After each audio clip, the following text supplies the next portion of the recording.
Welcome to the Code Navigators. We're the show that helps you make sense of well, let's be honest, the incredibly dense world of the International Code Council's code books. That's right. Our goal here is pretty simple. We take these chapters one by one, break them down, and explain the logic so you have a clear path forward when you're studying for those ICC certification exams. We're trying to turn this very technical material into something you can really grasp. And a quick but important note about how we put this together. This show uses AI-assisted generation, but the final production, all the oversight, that's handled by a human code professional. And we absolutely have to start with our legal disclaimer. Yeah. It's critical. Please remember, everything we talk about here is for educational and informational purposes only. Right. It is not and should not be taken as professional advice or engineering judgment. You must always consult the official current code documents for any specific project. And talk to a qualified design professional or your local authority having jurisdiction. It's non-negotiable. Okay, so today we are tackling a huge one. Chapter 16 of the 2021 International Building Code, the IBC, and its title is simply Structural Design. And if you're studying for any kind of design engineering or structural inspection exam, this is pretty much the foundation of everything. It's the spine that holds the rest of the code up. A spine. Yeah. I like that. So where do we start? Well, Section 1601 sets the stage, just lays out the mission. The code says this chapter establishes the minimum design requirements for loads and structural integrity to protect life and property. That's it. It means every single structure has to follow the rules in here for stability and what we call serviceability. So this is where we figure out all the forces a building has to stand up to. Precisely. Okay, let's start at the beginning then. Section 1602, notations. This looks almost like a cheat sheet. It is. It's a gift if you're studying. It's basically the glossary for every variable you're going to see, not just in this chapter, but in other standards it references, like ASCE E7. So for an exam, you just have to know these codes. You have to. It's the language of structural design. You'll see these letters combined in formulas, and you need to know instantly what they mean. D is dead load. Okay, the permanent weight of the building itself. Right. L is live load, the people, the furniture, the temporary stuff. Then you have L sub R for roof live load, S for snow, W for wind, E for earthquake. E for earthquake or seismic load, yep. R for rain. And then the less common ones, F for fluid and H for soil pressure. Knowing these is absolutely non-negotiable. That makes sense. That immediate recognition is key. So moving on to Section 1603, construction documents. It seems pretty straightforward. You have to show your work on the plans. It is, but it's critically important. Yeah. Section 1603.1 lists the specific design data that must be on the drawings. Yeah. It's not enough for an engineer to just say, yep, designed per the IBC. You have to show the numbers. You have to show the numbers. The floor and roof live loads you used, the ground snow load, which is P sub G, the basic design wind speed V, the seismic design category, all of it. Flood hazard data, rain loads. So if I'm a plan reviewer and that data is missing, The documents are incomplete. You can't approve them.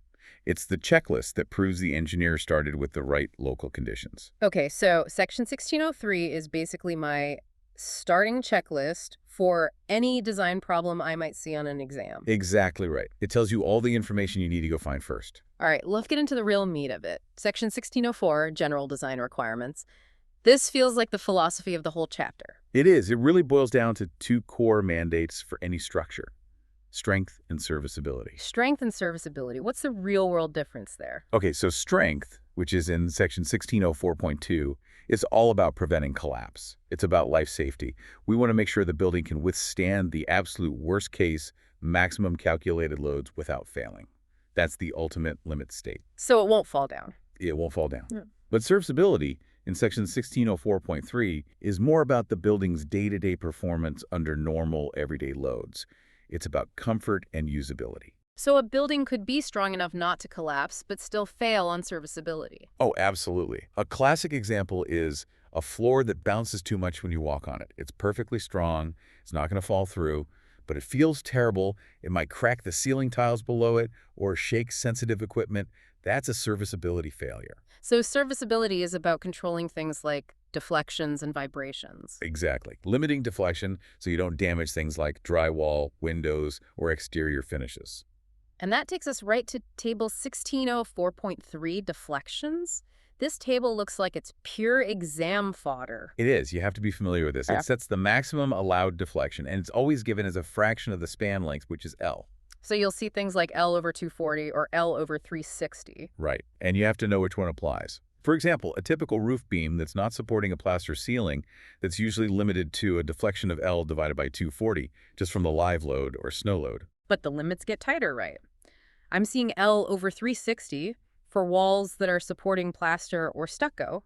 Why is the code so specific about the finish material? Because some materials are brittle. Plaster and stucco have almost zero tolerance for movement. If the wall stud or floor joist behind it deflects more than that L over 360 limit, that stucco is going to crack. Guaranteed. So it's about preventing costly damage and, water intrusion if it's on the outside. Precisely. That distinction between L over 240 and L over 360 is a classic way to test if you understand the why behind serviceability, not just the numbers. That makes it much clearer. Okay, this next part feels like one of the biggest concepts in the whole chapter. Section 1604.5, risk category. This is fundamental concept. It's the code acknowledging that the consequences of failure are not the same for every building. A barn failing is very different from a hospital failing. So we categorize buildings based on how important they are to society. That's a great way to put it. We use Table 1604.5 to sort every building into one of 4 risk categories. And that category then scales up the environmental loads, the wind, the snow, the seismic forces. The higher the risk, the tougher we make the building. Okay, let's walk through them. Category 1 must be the lowest risk. Category 1 is for structures that pose a low hazard to human life if they fail. Think of things like minor storage sheds, agricultural buildings, things that are mostly unoccupied. Got it. In Category 2? Category 2 is the default. It's basically everything that doesn't fit into the other 3 categories. Your typical house, a small office building, a retail store. Most buildings are Category 2. Okay, so Category 3 is where things start getting serious. Substantial hazard. Exactly. This is where a failure would put a large number of people at risk. You need to know these examples for an exam. An elementary school with more than 250 students. An assembly building, like a theater, with more than 500 people. Why those specific numbers? 250 for a school, 500 for assembly? It's a line in the sand based on probability and the societal risk.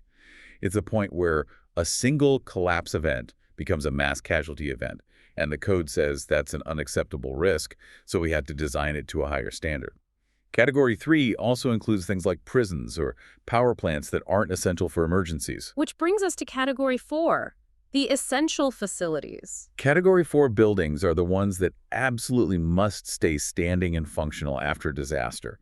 Hospitals with emergency rooms, fire stations, police stations, 911 call centers, emergency shelters. So places we need for the response effort. Exactly. And it also includes the utilities that support them, the power substations or water treatment plants that are specifically designated to keep those emergency services running. These buildings get the highest load factors. They are designed to be the most resilient. What happens if you have a building with mixed uses, like a hospital, which is Category 4, but it has a little gift shop attached that would normally be Category 2? Good question. The general rule in Section 1604.5.1 is that the entire structure gets assigned the highest risk category of any part of it. So the whole thing has to be designed as Category 4. The whole thing. The only way around that is if you provide a complete structural separation, a seismic joint between the 2 parts. If they can move independently, then you can design the gift shop as Category 2. But if they're tied together, the highest risk wins. Okay, so once we know the risk, we have to figure out the worst possible combination of forces the building could see. That's Section 1605, load combinations. Right. A building never just sees one load at a time. It's always a combination. You have the dead load plus some live load, maybe some wind or snow. The code gives you a series of recipes or combinations, and you have to check all of them and design for whichever one creates the most stress. And it looks like there are 2 main methods for this, strength design and allowable stress design. Correct. You have to verify both. Strength design, or LRFD, is the more modern approach. It uses load factors to magnify the loads. So you take the expected dead load and multiply it by, say, 1.2, and the live load by 1.6. Why the different numbers? It's all about uncertainty. We know the weight of concrete, the dead load, very accurately, so we only need to factor it up by 20%, 1.2, just in case. But live load, how many people will be in an office building at any given moment? It's highly variable, so we use a much bigger factor, 1.6, to be more conservative. That makes perfect sense. The more unpredictable the load, the bigger the safety factor. Precisely. And you'll find these combinations in equations 16.1 through 16.6. You don't need to memorize them, but you need to understand the concept. And what about the other method, allowable stress design? ASD is an older method. Instead of factoring up the loads, you design the structure so that the stresses in the materials never exceed a certain predefined allowable limit, which is a fraction of their actual failure strength. The load combinations for ASD are defined over an ASC 7. Are there any important exceptions here? Situations where you don't have to combine certain loads? Yes, and they're logical. For example, you generally don't have to combine the maximum crane load with the maximum roof live load or the maximum snow load. The odds of all three of those things happening at the exact same second are just astronomically low. Right, and I see something about snow and seismic loads. Yeah, that's a big one. If your flat roof snow load is pretty light, under 30 pounds per square foot, you generally don't have to include its weight when you're calculating the seismic forces. But if it's a heavy snow load, over 30 psf, you have to add 20% of that snow's weight to the building's mass for the earthquake calculation, because that extra weight adds inertia. Okay, let's get into the specific forces themselves, starting with the constant ones. Section 1606, dead loads. Right. The D load. This is everything that's permanent. The weight of the steel beams, the concrete slab, the walls, the roofing, everything that's fixed in place. Section 1606.3 specifically calls out fixed service equipment. What falls under that umbrella? Think big, heavy, permanent stuff. Large rooftop HVAC units, boilers, electrical transformers, even heavy industrial shelving that's bolted to the floor. The weight of the equipment itself is considered dead load. Even if it vibrates or moves internally? Yes. The static weight of the machine is dead load. The forces from its operation, those are handled separately, which we'll get to. Okay, and the code has some newer sections here for things like solar panels and green roofs. It does. Section 1606.4 for photovoltaic systems is important.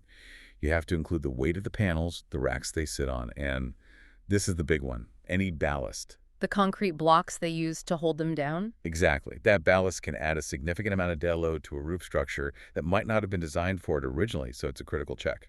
And what about vegetative roofs in 1606.5? It says you have to calculate for two different conditions. Why? This is a really interesting design problem. You have to calculate the weight of the soil, the plants, all the drainage layers in two states. Fully saturated, like after a huge rainstorm, and bone dry. So the heaviest and the lightest it could possibly be. Right. The saturated heavy weight is what you use to design the beams for downward force to prevent sagging. But you also have to check the dry, lightest weight condition. Why does the light condition matter? Wind uplift. If the roof is too light, a strong wind could potentially create enough suction to lift it. So you have to make sure there's enough dead load, even in the driest condition, to hold the roof down. You check both extremes. That's a great example of thinking about all the different ways a system can fail. Okay, let's move to the temporary forces. Live loads, L, in section 1607. So these are the variable loads: people, furniture, boxes, cars, anything that can move or change. The code generally specifies a uniform load, like 50 pounds per square foot, but it also makes you check for concentrated loads. You have to design for whichever one is worse. Whichever one creates the maximum stress. And the key to all of this is Table 1607.1. For any exam, you need to know how to navigate this table. Okay, let's look at a few examples. Item 4, assembly areas. It's got different loads for different parts of the same building. It does. For an area with fixed seats, like a movie theater, the load is 50 psf. But for the lobby, or an area with movable seats, it jumps up to 100 ps. Why the jump? Density. In a lobby, people can crowd together much more tightly than they can in fixed seats. Movable chairs also allow for different arrangements and crowding, so the code assumes a higher potential load. What about item 23, office buildings, another common one? A classic. A typical open office space is designed for 50 ps. But if you designate a room as a file room or a server room, the requirement jumps to 100 ps, or even higher if you know what equipment is going in there. A rack of servers or a row of filing cabinets is incredibly heavy. And this logic applies outside, too. I'm looking at item 27, yards. Yep. If it's a patio for people to walk on, 100 ps. But if it's a roof that's not meant to be occupied, just for maintenance access, it's only 20 psf. It all depends on the intended use. Now, what's this about partition loads in section 1607.5? This is a common one for commercial interiors. If you have an open floor plan where a future tenant might want to put up walls anywhere they want, you have to add an extra 15 ps to your floor live load design. So it's a fudge factor for the weight of walls you don't know about yet. It's a contingency, exactly. The only way you don't have to add that 15 PF is if the partition locations are permanently shown on the drawings. Then you can just calculate their actual dead weight. The code also gets into some really specialized loads, like helipads. Right. Section 1607.6. You have to design for a heavy concentrated load of 3,000 pounds, which simulates the helicopter's landing gear, or a uniform load of 60 PSF, whichever is worse. And for garages with big trucks, Section 1607.8.3. For heavy vehicles over 10,000 pounds, you can't just use a table value. The engineer has to calculate the loads based on the actual truck's weight, its axle loads, and how they're spaced out. It becomes a custom calculation. What about things that move and vibrate, like machines or elevators, impact loads? That's section 1607.11. You take the actual weight of the equipment, and you have to increase it by a certain percentage to account for the dynamic forces of it starting and stopping. Table 1607.15.2 gives you those percentages.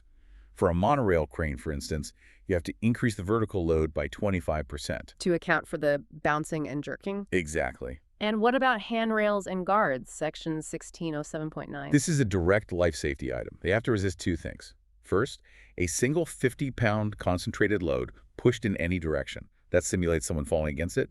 And second, a uniform load of 50 pounds per linear foot, which simulates a crowd leaning on it. Finally, in this section, we have live load reduction. This seems like a big deal for designing efficiently. It's huge for economics. Section 1607.12 lets you reduce the live load on members that support a very large floor area, like a column in the middle of a building. What's the logic there? The odds of an entire, say, 10,000 square foot office floor being fully loaded to 50 PS everywhere at the exact same time are basically zero. So the code allows you to reduce the total load on that column because it's supporting such a large area. And there's a specific calculation for that. Yes, there are equations, 16-7, 16-8, and 16-9. They're based on the type of member and the area it supports. The bigger the area, the more you can reduce the load. But you can't always do this, right? There are exceptions. Critical exceptions. You can never reduce the live load for public assembly spaces because in a theater or stadium, you can have a full house. You also can't reduce any live loads that are already over 100 PS, like for heavy storage. And you can't reduce passenger vehicle garage loads. The code identifies these as high-risk scenarios where you need the full design load for safety. All right, let's move outside the building to the environmental forces, starting with Section 1608, snow loads. Snow is very location-specific, and for all the details, the code sends you to Chapter 7 of ASCE 7. But the starting point is right here in the IBC, the ground snow load, or P sub G. And we find that on a map. You do. Figures 1608.2 and 2 show the ground snow loads for the whole U.S. But you have to be really careful. What's the catch? In mountainous areas, especially out west, the maps will have shaded zones labeled CS. That means case study. The map isn't good enough. You need site-specific data, probably from a local study, because the snow load can change dramatically over just a few miles or with a change in elevation. And the variation can be huge. Look at the table for Alaska, Table 1608.2. Adak is at 30 PSF. Valdez is at 160 PSF. Using the wrong starting number throws off the entire design. And there's a specific failure mode to watch for with snow. Ponding instability. Yes, Section 1608.3. This is critical. If you get a lot of heavy, wet snow or rain on snow, it can make the roof start to sag. That sag creates a little bowl. Which then collects more water and snow. And it gets heavier and sags more and collects more. It's a feedback loop that can lead to a sudden collapse. So the code requires a specific analysis to make sure the roof is stiff enough and drains well enough to prevent that from ever starting. Okay, next up is Section 1609, wind loads. Wind seems way more complex than snow. It is, because it's not just a downward force. Yeah. Wind pushes on one side of a building, that's pressure, and it pulls on the other sides and the roof, that's suction. And the suction forces are often what cause the most damage. And again, it all starts with finding a number on a map. It does. The basic design wind speed, BVI, you find it in figures 1609.3, 1 through 12. But this is really important. There are different maps for each risk category. So if I have a standard Category 2 building, I use one map. But if it's a Category 4 hospital right next door? You have to use the Category 4 map, which will have a higher wind speed for the same location. It might be the difference between a 160-mile-per-hour design and a 180-mile-per-hour design. It's a huge difference in force. The code also defines this windborne debris region. What's that about? That's in section 1609.2. It's for coastal areas with very high winds. Basically, in a hurricane, small things like gravel from a roof become projectiles. They can break windows, which then lets the wind pressurize the building from the inside and can blow the roof off. So in those regions, the windows have to be tougher. They either have to be impact-resistant glass, or they have to be protected with shutters or panels. Table 1609.2 even tells you exactly how to fasten plywood panels over a window, the screw type, the spacing, to make sure the protection actually works. The code also has these exposure categories, B, C, and D. What do those mean? Exposure category from section 1609.4 is all about the ground roughness around the building. It has a massive effect on the wind force. How so? Well, exposure D is the worst case. It's for flat, open country right on the coast. Nothing to slow the wind down. So max wind pressure. Maximum pressure. Exposure C is still open terrain, but maybe with a few scattered trees or houses. And exposure B is what you'd find in a dense suburban or urban area, where all the other buildings slow the wind down near the ground. So a building in a dense downtown, exposure B, would have a lower design wind load than the exact same building out in an open field, which would be exposure C. Significantly lower, but you have to get it right. If you claim you're in exposure B, but you're really at the edge of a big park, you've underestimated the wind load, and that's dangerous. Let's go underground now. Section 1610, soil and hydrostatic pressure. Right. This is about the forces on basement walls and retaining walls. They have to resist the push from the soil itself, which is lateral soil load, and also the pressure from any groundwater. And table 1610.1 helps with that. Yes, it gives you design pressure values based on the type of soil you have. It lists two values, active pressure and at-rest pressure. What's the difference? At-rest pressure is the force the soil exerts when the wall is perfectly rigid and doesn't move at all. Active pressure is a lower force that you can use if you assume the wall will flex or tilt away from the soil just a tiny bit. For really stiff walls, you might have to use the higher at-rest value. For a soil like a well-graded gravel, the at-rest pressure can be double the active pressure. And what about the water pressure? Section 1610.2 talks about uplift. This is a huge deal in areas with a high water table. If you build a basement, the groundwater outside creates hydrostatic pressure that pushes up on the floor slab. If the building isn't heavy enough, It can literally float it out of the ground. like a boat, that's called flotation. So the design has to ensure that the total dead weight of the structure is greater than the maximum uplift force from the water. Okay, one last environmental load. Section 1611, rain loads. This seems focused on flat roofs. It is. This whole section is about preventing collapse from ponding water if the primary roof drains get clogged, which they inevitably do. So it's a backup plan. It's designing for the failure of the primary system. First, you have to look up the 100-year, 1-hour rainfall rate for your location on the maps in figure 1611.1.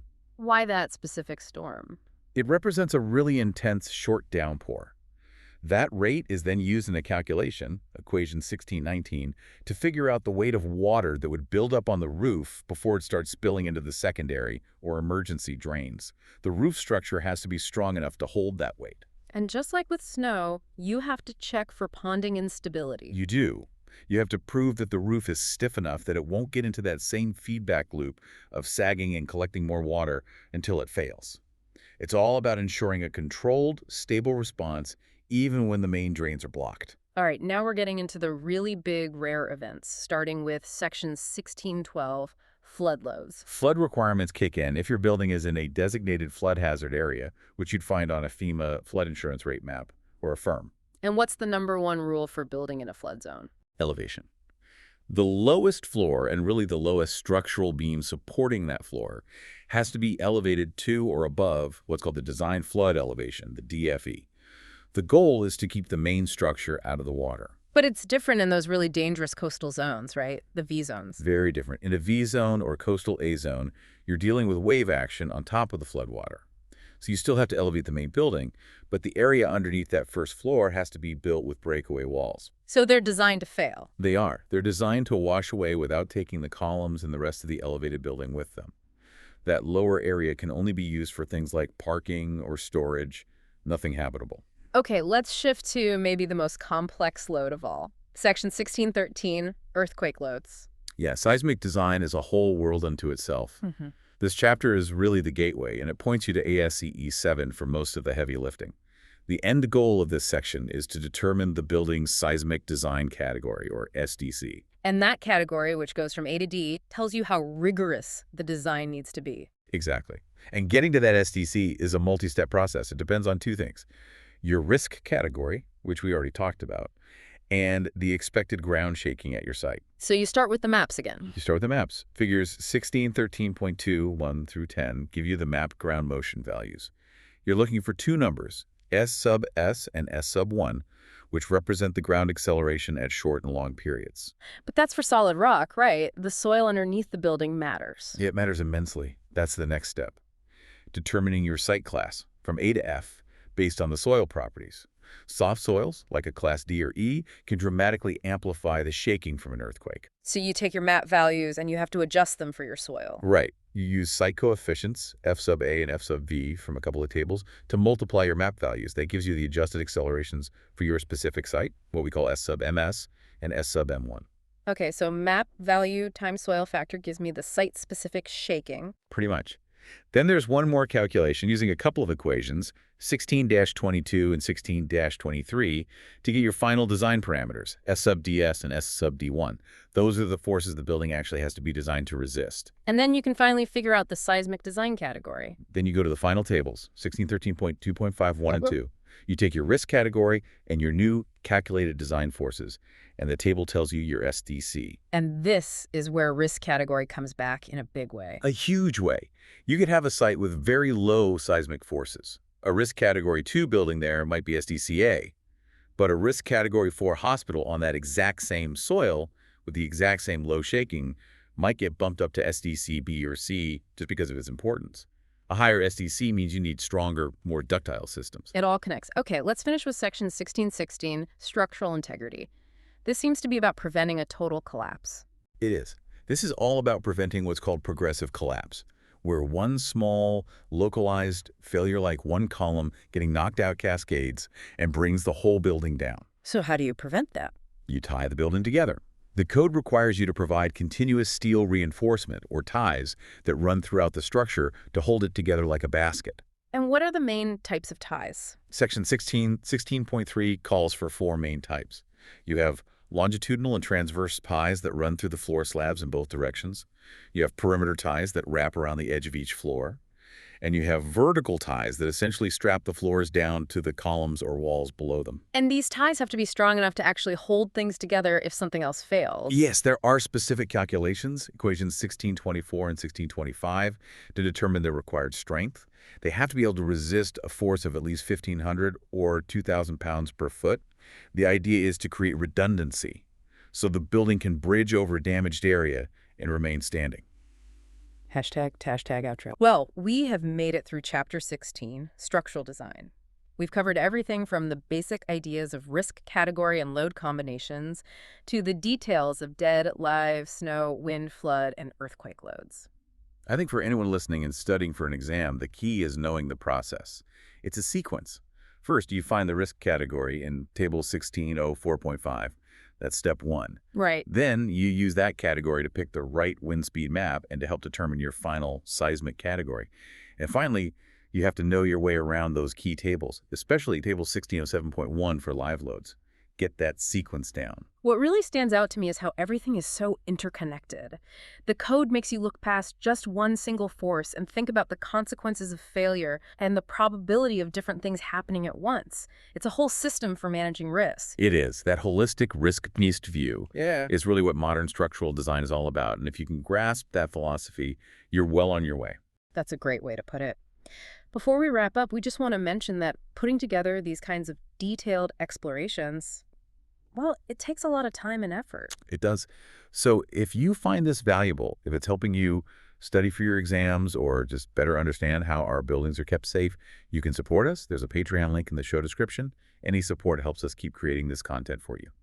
Thank you so much for joining us for this run through a really essential chapter. Until next time, stay structured and keep building safely.